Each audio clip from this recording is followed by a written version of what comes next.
Okay, everybody, thank you so much for taking a few minutes to check out this video. I'm with Josh and Kari McIntosh.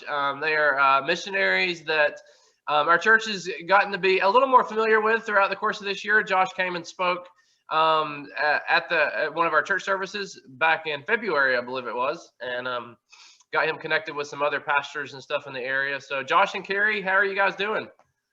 Doing good. Yeah, we're doing well. Yeah. Yep, we're doing well.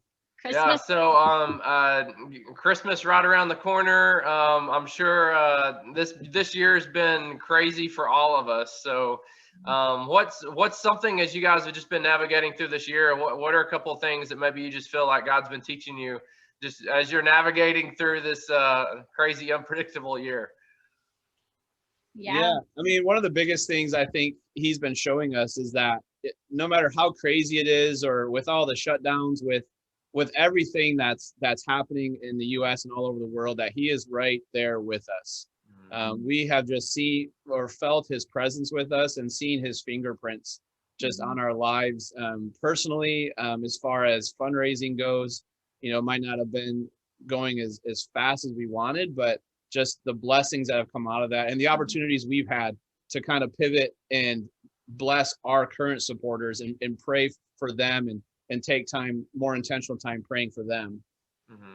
Yeah, that's awesome, and that's one thing I love about you guys, and is that Josh, you'll occasionally just reach out just to see how we're doing as a family, and I really appreciate that, and that shows a lot about your all's heart, and I see a lot of things you all do with the kids and things you're sending out and teaching them to write letters and all that cool stuff. Your all's heart comes through, so it's so needed, just in general, this especially at a time like this. So thank you guys for just loving on people the way that you do. So I know this the whole interruption of 2020 has changed timelines and plans, I think, for all of us. I know you all have been impacted by that some. So just catch us up a little bit on kind of what's your plans, what's your timeline looking like now, kind of where are you all at in the scope of heading back out and getting on the mission field? Yeah, we have been a bit, impacted by COVID, but we're still, the Lord's still adding people to our team. And so our new target goal is sometime in the summer. Okay. We've been praying about that, and that's our prayer. And if you guys could join us in prayer with that, to be fully funded by the summer. We're sitting at about 56% of our monthly goal right now. And just probably right along at that amount, or just a little bit over, for our outgoing budget as well. And so God is good, and yeah, that's where we're sitting right now, and we're hoping to leave in the summer. Awesome. Well, and I know it's I'm sure just gathering support. You've seen God provide, but I'm sure it's been a challenge too throughout this year. But what's another big challenge maybe that's been in front of you guys, just navigating through everything that we could be praying about? Well, a personal challenge is my dad passed away in April. So he passed away from pancreatic cancer, like in the height of like the lockdown and the shutdown. So, and we weren't planning on living at my parents' house, but that's kind of how God very clearly worked it out. And before we even knew he was sick. So I think just being here and walking my mom through that as well as ourselves, like that's just been an unexpected challenge during this time.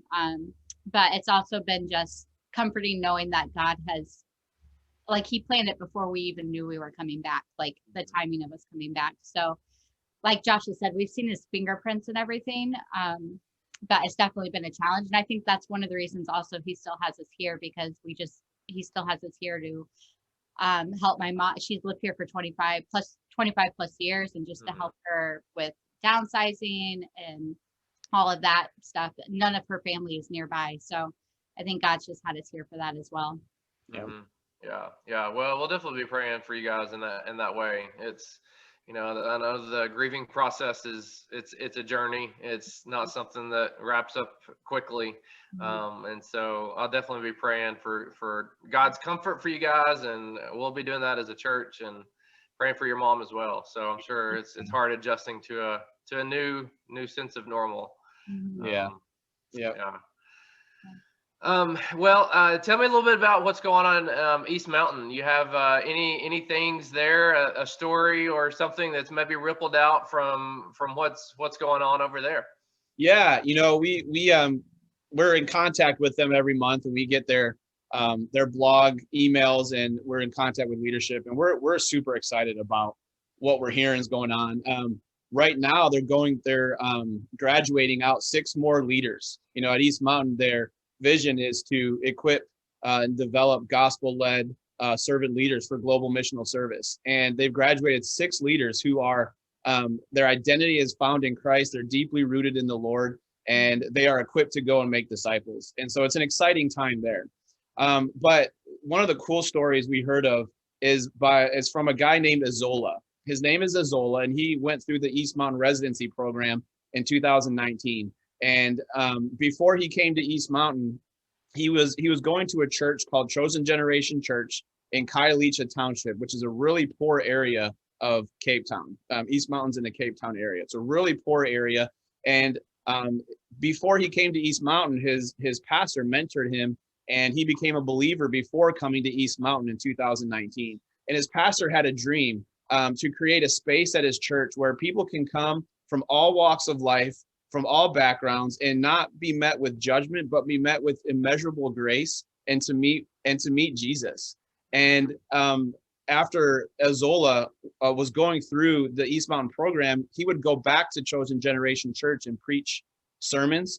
And after one of the sermons that he preached, I think it was on unity in the church from Ephesians, his pastor came up to him and put his arm around him and said, "Is this the same young man we sent to East Mountain at the beginning of the year?"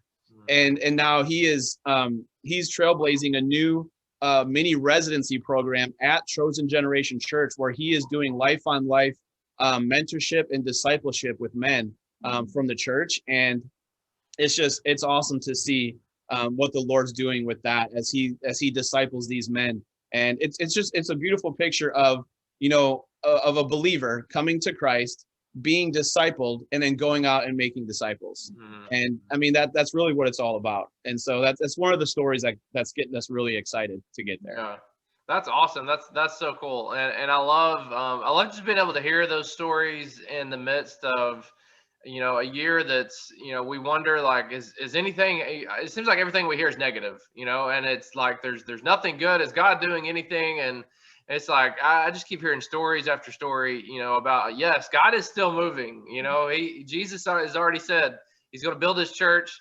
Gates of hell are not going to prevail against it. And that includes, 2020. So he's going to keep moving and keep working. So that's awesome. That's so exciting. Yep. Have they faced any just unique challenges? How has the whole COVID season impacted them and their ministry over there? Yeah, similar to us here. It's not a school setting, but they all live in all the residents live in the East Mountain house together. And so when the lockdowns happened, they had to go back to their cities and villages, and everything had to be done online and virtual. Mm-hmm. And so they were doing their meetings, their teaching, their Bible study, everything was done online. But not everybody had Wi-Fi access. So they had to think of, there's a couple of the residents that were in a village, and they had to think of, creative ways to get them Wi-Fi access. So they had to get special plans from the cell companies and get special routers that will work and have enough data capacity, so that they could do all the Zoom meetings and stuff like that. And so there's been some similar challenges. Their lockdown was a lot more strict. Like they weren't even able to go outside, exercise, things like that. It was just all necessity stuff. And so, but overall, I think they've actually done a fairly good job. They were pretty, quick to mobilize things there. And so, they're just a lot similar to us. Yeah. Well, it's definitely hit us all in different ways. And so, but I'm glad you guys are, you're seeing God move and his provisions for you guys, and the ministry that's already taken place over there. And I know you all are plugged in there locally. What's life kind of been like there locally? Give us a little snapshot of how things are going just for you guys there and your family where you're at right now. Our church has been able to meet in person for several months now. We don't have the spike in cases that a lot of places do. We've seen a little bit of it. Nolan was quarantined from school for a 2-week period, but other than that, we haven't been too affected that way. We've been trying to serve in our church as much as we can.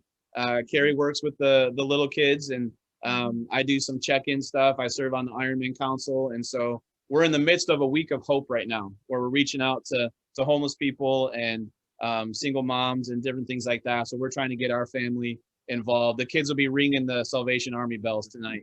Awesome. So, Awesome. yeah. So, we really haven't been affected too harshly as far as our everyday lives, which we feel very blessed for Yeah. that. Yeah, definitely.